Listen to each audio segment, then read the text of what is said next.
Let's start by understanding why tantrums and aggression occur in young children. These behaviors, while challenging, are actually quite normal and are often tied to a child's developmental stage. First, we need to recognize that children are still developing their communication skills. They may struggle to express their feelings or needs with words, which can lead to frustration. When they can't communicate effectively, this frustration can quickly turn into a tantrum or aggressive behavior.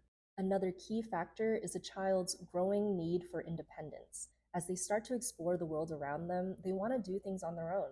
When they encounter obstacles, whether it's a task that's too difficult or a parent setting a limit, they can feel powerless.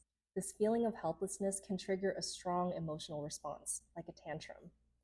It's important to understand that these behaviors are natural. They're a part of how young children express themselves. However, if left unmanaged, they can escalate and become more ingrained over time, leading to long-term behavioral challenges. That's why it's crucial for us as parents and those who work with children to address these behaviors effectively when they arise. Now, let's talk about identifying triggers that can lead to tantrums and aggression. Common triggers include hunger, fatigue, overstimulation, or unmet needs. For example, a child who is hungry or tired is much more likely to have a meltdown because their basic needs aren't being met.